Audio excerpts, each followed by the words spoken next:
Hey everybody, welcome back to the channel. Today we're going to talk about something very unique. Something from the mid-1990s that Dodge built that actually set the tone for the modern Mopar muscle car movement. It's a concept that not a lot of people that talk about now. However, it's still having influence in today's world. But yet, a lot of younger Mopar fans really don't know about this car. And it's kind of shocking to me because there's not a whole lot of information about it out there. But I wanted to go over this car. I pulled out some pictures from my own personal collection that nobody's really seen outside of my own personal Facebook. But I did an article about this car for Sunday, January 5th for Mopar Insiders.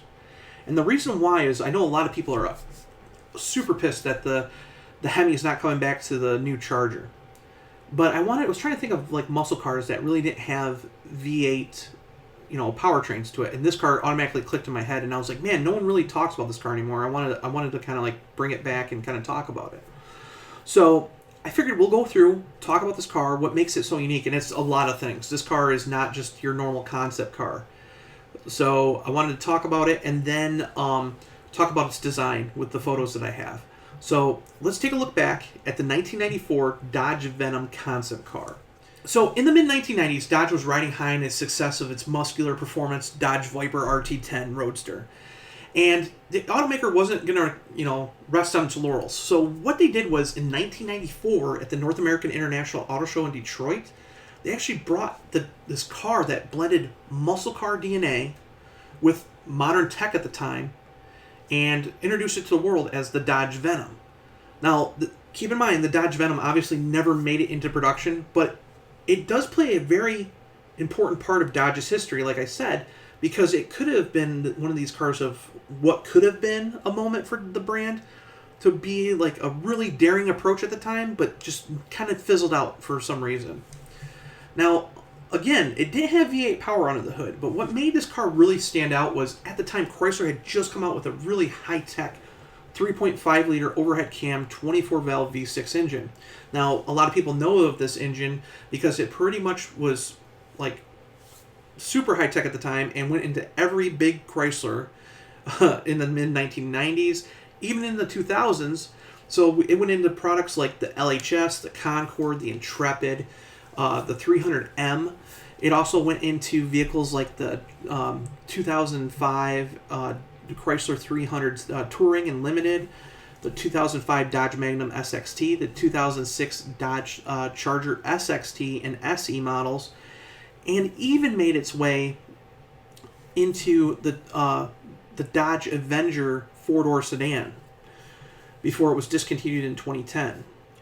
But at the time, it made a big amount of power compared to other like automakers' engines. So it made 245 horsepower and 221 pound-feet of torque. But Dodge, instead of just throwing a 4-speed automatic in it like it did with all the other variants of this engine, they decided, hey, let's put a 6-speed manual behind it. So they did. And they gave it rear-wheel drive, just like a true muscle car. But unlike a true muscle car, Dodge really focused on building something that was super lightweight. So if you think about today's modern Mopar muscle cars, the one problem that everybody complains about is its weight. A normal Dodge Charger, Challenger, or 300 usually push the scales around 4,500 pounds depending on what powertrain you throw into it. And that's pretty heavy. If you look back at the 1960s mid-size muscle cars, like the Charger, Cornet, even the Challenger, really, if you look at those and then into the 70s, they're usually around 3,700 pounds. But the Venom actually pushed the scales at 2,700 pounds, which was crazy at the time. So with that weight and power ratio, this car at the time could push 0 to 60 times in 5.2 seconds, which was crazy in 1994. Crazy. And then if we look at its actual like design, what they did was they took Dodge's cab forward design philosophy at the time, which was really trying to push away from the traditional boxy K car look and really pull something very different into the whole automotive design world. So this uses Dodge's cab forward design, and it really pushes the car's wheels out to the far corners. And then it gives it like this really sleek looking aerodynamic profile. If you look at this car, there's no straight lines at it at all. Mind you, just a few years before this, we were having like boxy looking squared off cars. So this car really pushed the boundaries with styling. And then if you look also at how the chassis is on this car, they actually stretched the wheelbase out a little bit, so it had those traditional muscle car proportions. So long hood, short deck, and it just looked like a traditional muscle car, something that wasn't done for a really long time. And then it also, that design also helped push more room into the interior, which we'll talk about in a second. But what Dodge also did was they put a really cool looking neon yellow green pearl paint on this car, and it made it really stand out. So if you look at this car in person, it looks highlighter yellow in some photos, but in person it looks highlighter yellow. And then if you move to the one side, it will look just yellow. And if you move to the other side of the car, depending on how the light hits it, it looks green. So the car kind of has this shape-shifting paint, which is really kind of hard to see in photos. That's why in some color, like some older photos, you see it looking like it's matte yellow. In these photos that I took, they look very like, you know, matte, like highlighter yellow. And sometimes you'll see it as a green car. But it actually kind of shape-shifts because of that pearl paint. But it also took designs like cues from the Dodge Viper. We can see these really deep scallops on the side of the car. And then obviously, again, if you look at the back, it takes classic design cues from older Challenger and Barracuda designs. So one thing to make the car look even more aggressive, which was different at the time, was Dodge gave it a staggered wheel setup. So they put 19-inch lightweight wheels in the front and 20-inch in the rear. It wasn't something really like, you know, popular to do for automakers in the 1990s. Something that the Dodge Viper did, but not any other Dodge at that time. And then out the back, they actually added quad-tip exhaust. But instead of just putting normal quad-tip exhaust underneath the car, they actually molded it into the rear fascia, which gave it this more of a sporty persona, which looked really good. Now, while a lot of people think that the Venom is just maybe thrown onto a Dodge Viper chassis because Dodge really didn't have any rear-wheel drive car chassis at the time, that's incorrect. This car actually was based on the Chrysler PL platform. The Chrysler PL platform at the time was just coming into market, and it underpinned the Dodge Neon. So the Venom actually reworked the whole platform and basically reworked it for better handling and performance. So instead of having that standard front-wheel drive configuration that the Neon had, it swapped it for a rear-wheel drive setup, and it drastically changed the car's dynamics. So it made it more suitable for a high-speed like muscle car than it did an economy car like the Neon. And it also, the Dodge took and stretched the wheelbase out to 106 inches, so it gave it more of a stable ride and more interior room. So beneath the exterior, give in mind that, you know, there were certain things that were limited in the 1990s of actual chassis dynamics. The car was given a double A-arm suspension for both the front and rear, so that gave it more of a precise cornering and comfortable ride. And then if you look at the actual, how the cab forward design did it, it pushed the wheels out to make a wider track, so it gave it a little more stability and agility. So the Venom wasn't that bad as most cars would be on corners as it would be on a straightaway. And of course, being 1990s technology, we got four-wheel anti-lock disc brakes, which gave it, you know, pretty good stopping power. Not like the stopping power that we know today, but it was enough to give it really good performance credentials for the 1990s. So what made the Venom so lightweight? Well, the car actually featured an all-steel construction, and it had an aluminum substructure, but the engine block was still made from cast iron. But what Dodge did was so high-tech at the time, they actually went and got carbon fiber and Kevlar and made specific components out of those materials. Something that you usually didn't see in the 1990s. This car never made it into production. And they did clinics with it and did a whole bunch of different things, but they never went past the concept idea of it. And unfortunately, the car never went past its concept phase. They did do some client clinics with it to see if there was a feedback for muscle car people. And the interesting thing was, what's reported is that Dodge actually came out and said, hey, we would start pricing for a car like this at $8,975. Now keep in mind that was 1994 money, so if we put that into the inflation calculator for 2024, it was actually about $1,775. And then if we do a fully loaded car, they said it would be about $13,000. So if we do that same kind of math, it'd be about $25,720 roughly. So still an affordable production car if they would have built it. Unfortunately, it just was never really moved past the concept stage, and it really didn't do anything with it. Mind you, this car did influence cars that we know today, and influence cars from basically the late 1990s up until this new Charger that we're seeing coming out in 2020, well, now 2025. But it was the very first vehicle to explore Dodge's idea of blending muscle car aesthetics with modern engineering. Let's take a look at this car. I wanted to pull some of the, like I said, these pictures. I went through my personal collection.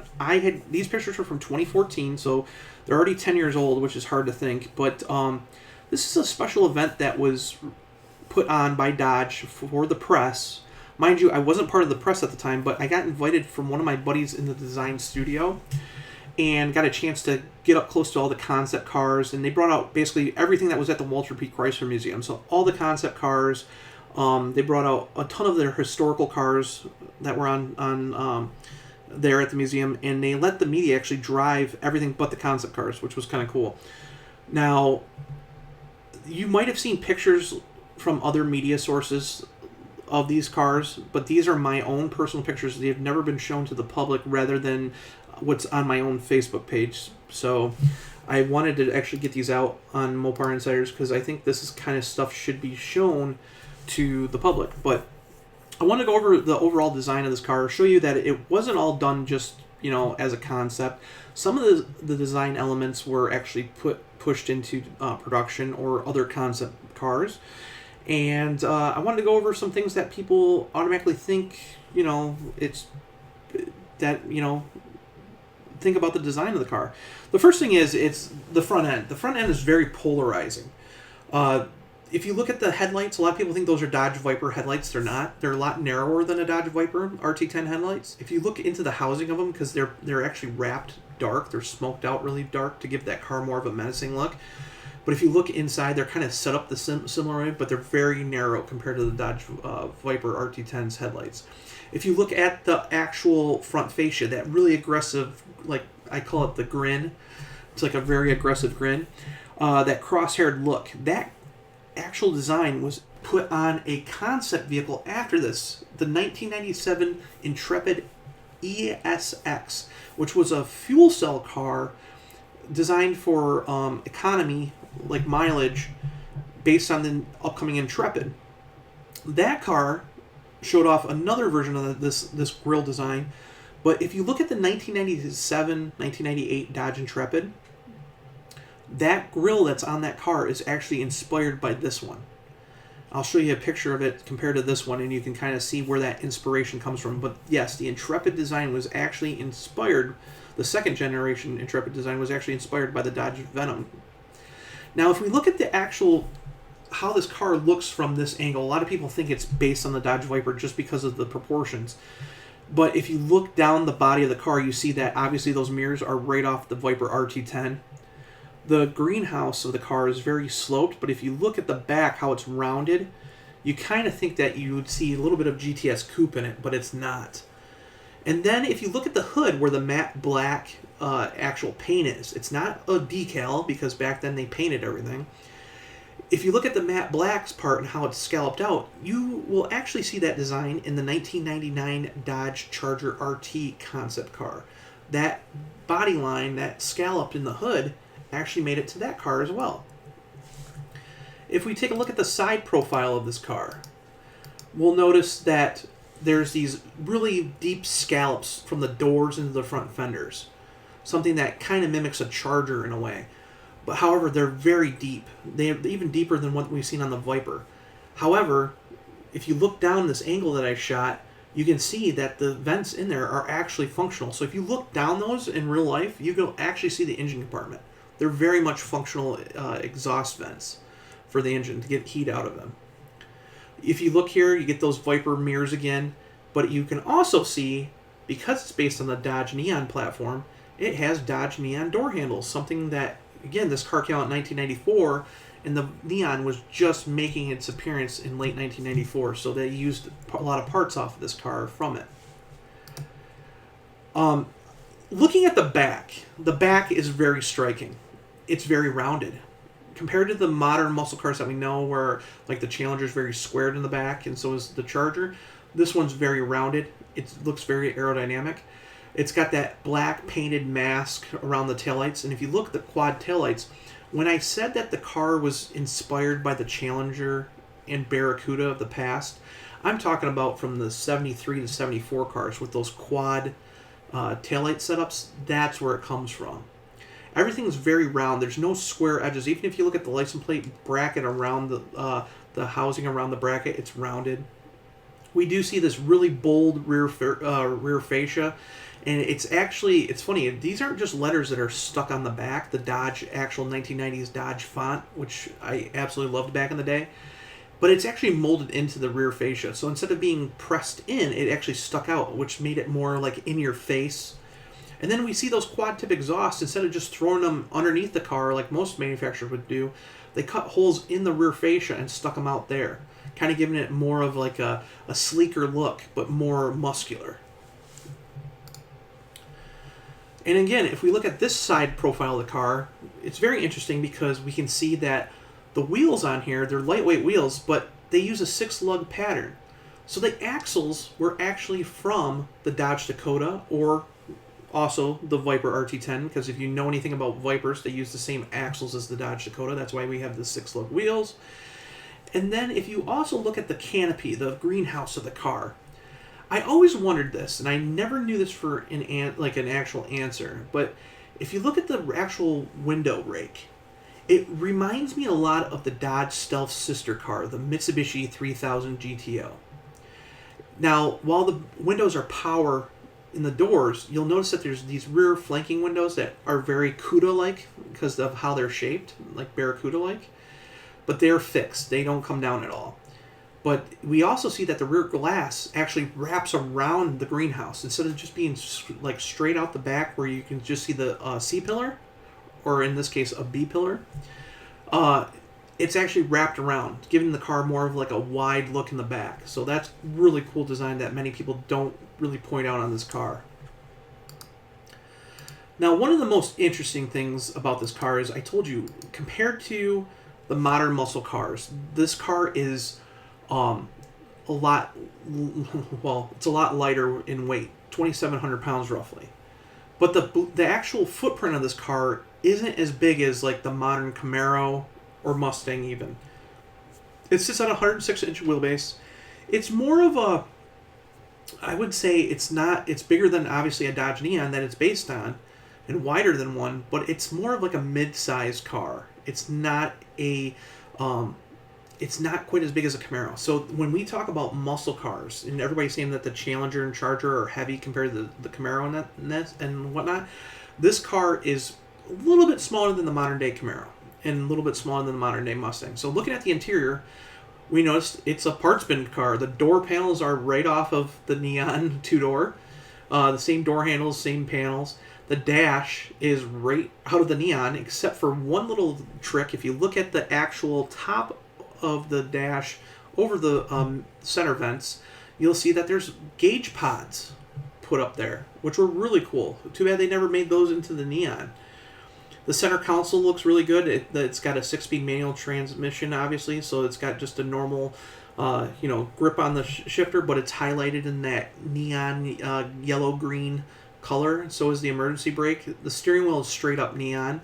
The only difference is on the steering wheel, we see the Dodge logo instead of the neon wording.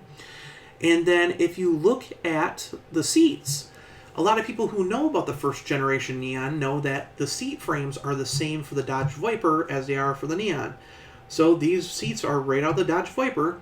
However, they're reupholstered, so they have that black, and you can kind of see it in the corner of the photo, is that neon yellow color to highlight the interior. Unfortunately, I don't know why. I shot it with a different camera, and the pictures are really, really blurry for some reason. But to looking back into the cabin. I wish I would have taken more pictures with this camera because I had 2 cameras with me. But nonetheless, here's a picture of the car. This is one of the few pictures that actually still exist of it on the auto show circuit. This is in Chicago. Even though it was debuted in Detroit, Dodge took it around with them. So this is Chicago, and you can see that it says yesterday's power, today's sophistication. So very cool. And you can see, like, in the quality of the images, that paint really sticks out because this photo is from the Chicago Auto Show website. So this is back in 1994. Camera technology back then still wasn't the greatest, but if you look, it looks very yellow under the auto show lights. Where my pictures were outside of the car, and it looks very green in some photos, and then looks very neon yellow in some photos. So it just depends on where the sun actually hits that car. That's what's really cool about that paint. So tell me what you think of this car. Do you think like they should have built it back then? You know, what do you think of the design? Do you like this more rounded out muscle car look than, like, for example, what they're doing today? Or do you like actual videos like this, me breaking down concept cars? Let me know. And then make sure to hit subscribe and hit the notification bell for whenever I produce new videos. I'll see you in the next one. Bye.